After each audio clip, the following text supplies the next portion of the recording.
And hello to everybody. Uh, as Roy said, I'm going to talk about culture clash, making product management and engineering work effectively together.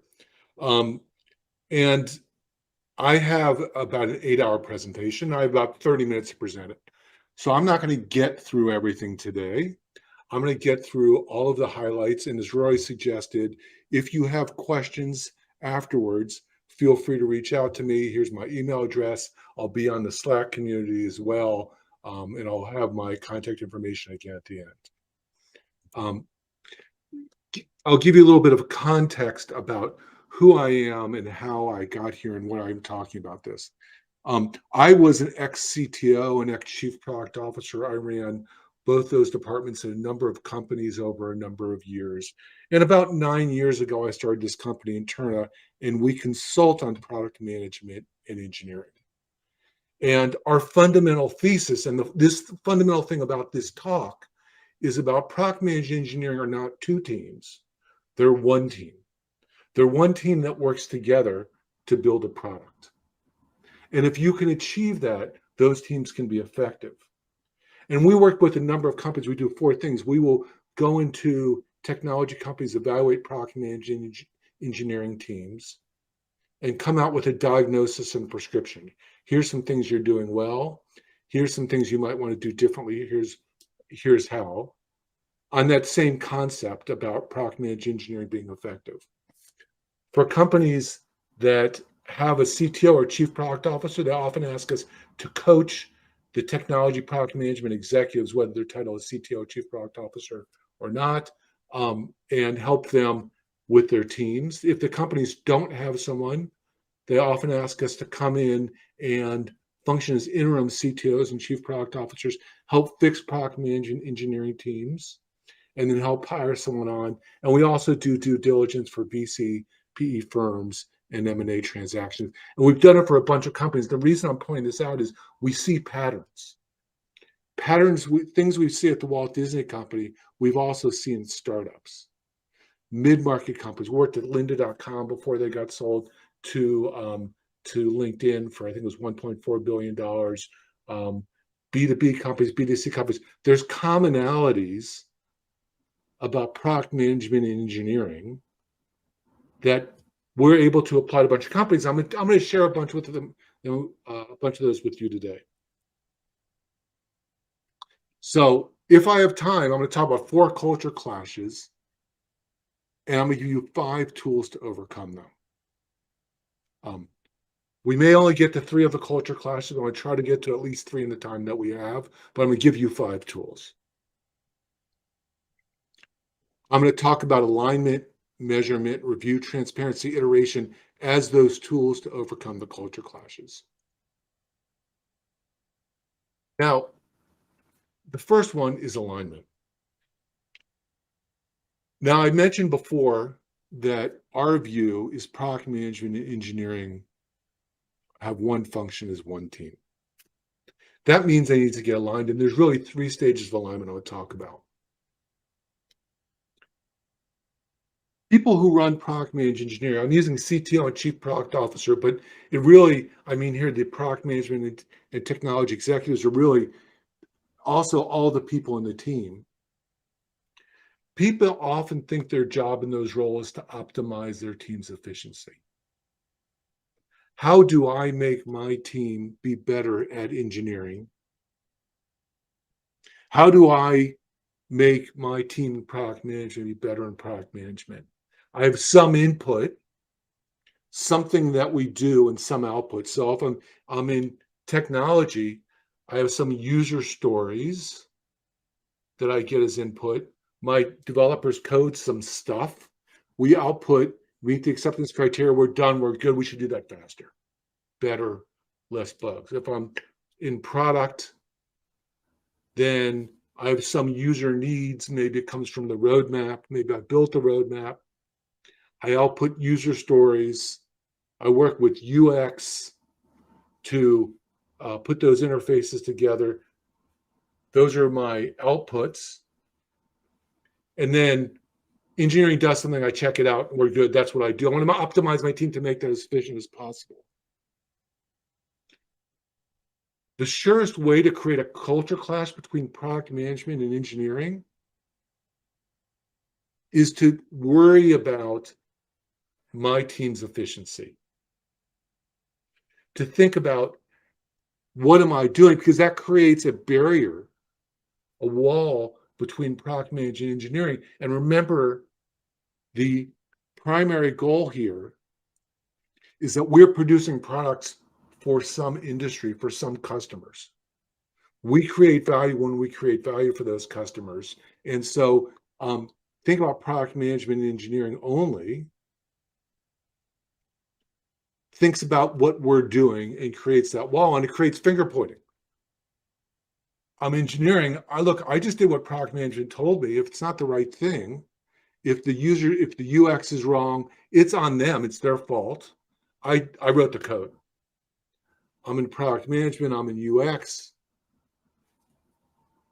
If it's slow, if they're slow to produce it, that's their fault. We told them what to do. We told them when it was going to get done. They told us when it was going to get done. If we didn't get released in time, it's their fault. And it creates finger pointing, creates that barrier that I talked about. That's the first culture clash. So the next reasonable thing, the thing I hinted at a minute ago, is to focus on a customer we serve. But that begs the question is, who is the customer? If we're going to focus on someone, who are we focusing on? Now, you'll see in many companies that product management engineering will say, we do what marketing tells us to do. Sales gives us things. The CEO has these ideas and we just implement them. That's who our customer is. That's who we serve. You might hear people describe, there's technology, which is product management engineering, and business. There's business and there's us. And we serve what marketing and sales does, the thing I just mentioned before. But now the problem is that we have the same culture clash that I talked about doing product management engineering. We move that wall, and now we put it a different place in the company between business and technology. You see that language is poisonous, because those people in marketing and sales, the CEO, they're not your customer. They're your colleagues. Your customer is the people that pay your company for the products you build. That's how you have to focus on. So that's great. Okay. So we said there was the first culture clash between product management and engineering, which when you're only focused on your group's efficiency. So bonding it together removes that culture clash. The second culture clash is business and technology. Remove that one by focusing on customer value, recognizing that the other people in your company are your colleagues, not your customers. So that's the second culture clash. Remember, I said there's 4. So if we're really focusing on the end customer, the people that use our stuff, how do we know if we're delivering customer value? And the answer here is look at your roadmap. The majority of the activities on your roadmap should be rooted in creating direct value for the users, for your customers, for your market. By the way, those are 3 individual terms that mean slightly different things, that it's important to understand those meanings and how those are different. I probably won't have time to talk about them today, but once again, feel free to reach out to me afterwards and I will describe the differences to you and why it's important and why is it that not only do you need to understand it, but you need to use that terminology in the company and your colleagues all need to understand it as well.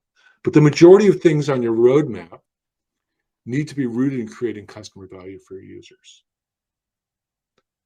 You should be able to measure whether your team, product management engineering together, are able to deliver that customer value And that has to be the primary discussion you're having. It's not about the beauty of the architecture, the elegance of the code, or how many clicks there are on user on a UI, or even how speedy the system is. Those are all important, but the primary discussion has to be about, did you create customer value? Once again, you're trying to overcome that culture clash. You're trying to align. And then it's important that every member of the team needs to know how every story delivers value, and they need to embed it into how they think, into their soul of what they're doing. They need to be able to argue one story over another, and the cost of doing it, and the criteria why the stories are. And when I mean every member of their team, I mean everybody on UX, everybody on QA, everybody in product. Certainly everyone knows that. Everyone in engineering, everyone needs to understand the why. There's multiple ways to do everything. If people don't understand the why, they're not likely to consistently do the right way. And you want to engage in that conversation. Since product management and engineering are one team, you want to be able to engage in that conversation of, I understand why you asked us to do that. Let me propose something else that might get done less expensively, take less time. If the people don't know the why, they're not going to be able to have that conversation. But that all goes to understanding who the customer is and delivering value. Now, here's the nice thing about that. The nice thing is, I mentioned before that the CEO is your colleague, as is sales and marketing. The natural fallout about delivering value for your customers is product management engineering also falls into alignment with the CEO naturally. The job of the CEO is to create a sustainable company with high value. Now, here's the fundamental thesis is that customers and markets only buy from companies that deliver value to them. Why would you buy from someone who wouldn't? Revenue is a side effect of delivering value. People will buy from you if you produce things that deliver value. Profitability is repeated revenue with unit margin on everything that you sell. I'm being a little pedantic here, but trust me. Net profit is gross profit less operating expenses. Do it at a reasonable cost. And Benjamin Graham, if you've never read him, he's the guy that Warren Buffett had. He taught Warren Buffett. He wrote books, and he said the intrinsic value of a company is the sum of all discounted cash flows. Said quickly, produce profit at everything you do. If your CEO wants to create a sustainable company with high value, product management engineering is a team creating products that people want to buy because they create value from them. Makes you fall into alignment naturally with your CEO. If your teams are thinking about the customer correctly and customer value correctly, then by definition, they will fall in line with the CEO.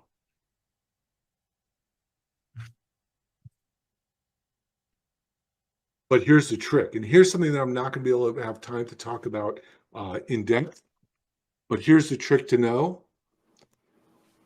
Not everything that creates customer value also creates value for the company. Just being innovative is not sufficient. MVPs and iterations by themselves are a walk in the dark. You need to be thoughtful about not just having everything on the roadmap is going to create customer value, but being able to be intelligently being smart about what things go on the roadmap and why. This slide hides a 1-hour presentation all by itself. We can talk about North Star metrics and the value of North Star metrics. And people talk about one North Star metric. I argue that generally you don't want one, but you want a small number. How to create those, how to align those with strategy. If you're interested in this, reach out to me and I will gladly spend time with you and talk about how to put together a proper roadmap that aligns not just customer value creation, but filtering it to the things that also create value for your company. Not just falling in alignment with the CEO, but getting the product roadmap in a way that creates value. The key here, and once again, I don't have time to go into it too far in depth, is the difference between being a feature factory and a real product group. Being a real product group requires that the things that are on the roadmap that provide value for customers also fulfill the company strategy. And believe me, you want to be a real product group, not a feature factory. Because when you're a feature factory, you fall back into that second culture clash of, oh, people in the company don't perceive our value in product management engineering. And so we just do what the salesperson says to do to close the next sale, or what the marketing person tells us to do. So you have to be smart about the things you put on the roadmap, that they're also fulfilling the company strategy. So I promised you 5 tools to overcome culture clash. I've only given you one. We have about 10 minutes left, so I'm going to speed through things. So alignment's the first one. The second one is measurement. So it's not enough to know the things on the roadmap create value, but you need to be able to know what they are and report them. So which metrics do you report? Often people in engineering talk about velocity or cycle time or PR response time, and product management talk about, I created this roadmap, we finished this roadmap, we have this many user stories, this many bugs came out. And these are often the metrics that engineering and product management communicates to the CEO and to other executives.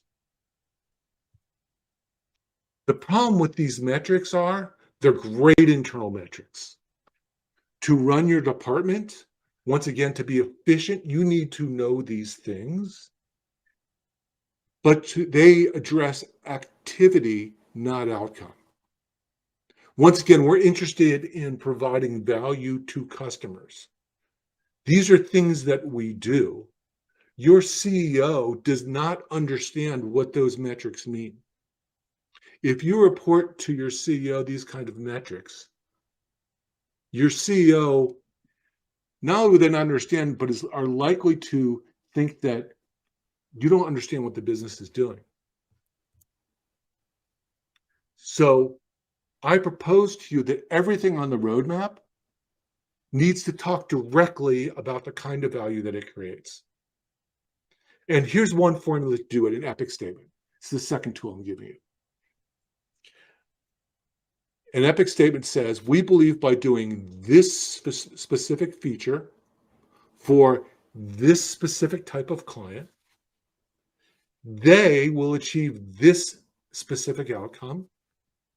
And we will know that when we see this metric move. So once again, what you're building, for whom, what they get out of it, and how will you know? Everything that's customer facing on your roadmap should have a statement of this routes you into creating customer value. But there's a secondary benefit to metrics. Turns out that everybody in your company, you can think of like a vector. Remember, vectors have 2 attributes, a magnitude and a direction, a heading. If you sum up all the vectors in your company, if they're all pulling in the same direction, you're getting maximum output. If people are doing different things, even if you hired a bunch of smart people, if they're doing things that clash with each other, you're not making forward motion. By everyone understanding the things that are on the roadmap and how they create value and how you'll know, you'll tend to have everyone pulling in the same direction.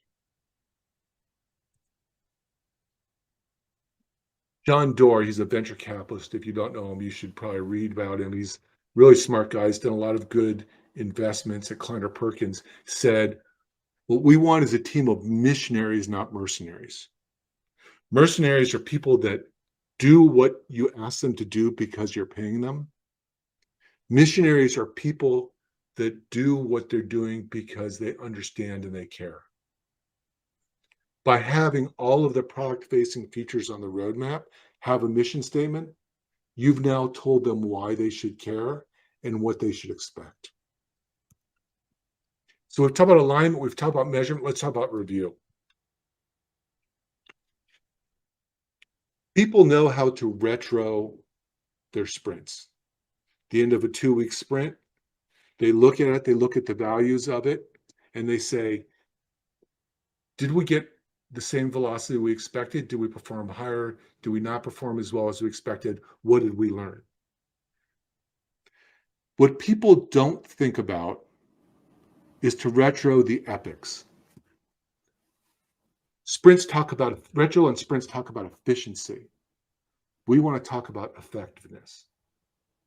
And so by retroing the value of your sprint, did we in fact, the retro value of your epic, did this epic actually fulfill this epic value? We can then ask ourselves questions of, here's what we expected, the value we expected to create for our users. Oh, we overperformed. That's interesting. What did we learn? What do we want to do again? We underperformed. That's sad. What did we learn? What do we want to change? If you retro the epics, now you have the flywheel of, we're here to create customer value. Here's what our goal is. We made bets, right? Each epic is a bet on the roadmap. These bets succeeded. These bets didn't succeed. Here's how we're going to bet better next quarter. So we've talked about alignment, measurement, review. We're going to talk about transparency and iteration all in one. Sorry, I'm speeding up a little bit here because we don't have much time. It's not enough to review the bets yourself. And this is the hardest thing. You've got to report broadly to the company about how the bets were made. You've made a promise to the company that things in the roadmap are good uses of company capital to move the company forward to create value for the customer and to fulfill the strategy. Now you're going to come and say, here's how we did. This is the hardest thing because you're exposing yourself. The things you do well are easy to talk about, but you also have to talk about the things that you did not perform so well on. I said earlier, sales, marketing, the CEO, the CFO, the board, these are your colleagues. You've got to report to them how you do. By the way, you should expect they'll report to you how they'll do. Sales certainly does that. If you have an outside sales force, here's how we sold, here's how we made quota or not. You're doing this because not just because you're colleagues, because they know things that you don't know. That epic on the roadmap didn't work. Oh, that's interesting. Here's what we're hearing from customers. If you don't have a direct sales force, marketing represents this sometimes.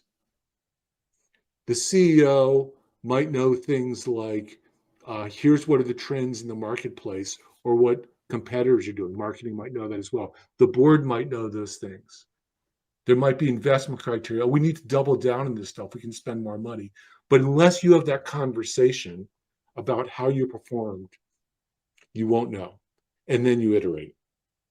I just have a few minutes left, so I'm going to skip a whole bunch of slides and leave you with this. The gentleman who wrote the Little Prince, I won't try to pronounce his name, my French isn't good. He said this: love does not consist of gazing at each other, but looking outward together in the same direction. Product management and engineering have the same task, gazing at the same direction. How do we serve customers? How do we create value in the world? As I mentioned, I'm glad to talk about any of this stuff again. If there's stuff that isn't clear, here's my contact information. You can hit me at this contact us. I realize this doesn't say my email address, but feel free to email me directly. You can hit me on LinkedIn. Actually, the best thing to do is probably hit me on LinkedIn or hit me on contact us. And I'm glad to take any questions that people have. Great, thank you very much, David. I really enjoyed that talk. It sung to a lot of what I'm interested in as well. We got a question in from Katerina that I think it's something that I've experienced as well. She's saying that we do internal um, pricing innovation, so product pay engineering to build things. So what she's asking, what advice do you give for her in trying to get alignment structure in place? So product pays engineering, is that the way it is, or is that how they think about it? Yeah, so I don't have the full details, but in my experience, what I've had is that product will get a budget approved, and then they'll kind of say to engineering, okay, now you're going to work for us. Yes, yes, yes. So it's not terrible and it's not good. And what I mean it's not terrible is product management engineering should come to the decisions together about how much should we invest for this much value. I don't like the language of engineering, you now work for us. I like the language of engineering, we work together to provide value. And that's why understanding the why is so important for engineering to know. It's say, oh, I understand what you're asking. We can do 80% of that at 30% of the cost and give you these other features because I know the why. And so what's being described is an accounting mechanism for finance to understand what the investment is. Investment in markets and features make perfect sense because there's an ROI and a payback. But engineering is just a part of that. So part of it is you might have to accept that accounting feature of paying for engineering, but you don't have to engage in the conversation that way. And I suggest you don't. That's some great advice. So hopefully, Katerina, that's something that you can bring back and take use of. So thank you very much, David. Unfortunately, we're out of time, but thank you for sharing your insights, and hope everybody out there enjoyed it. Thank you. Thank you for taking the time to watch this clip. If you would like to listen to the full conversation, please follow the link in this post. And if you would like more content like this, scan the QR code to join our newsletter. If you would like more information about what Interna can do for you, please DM David here.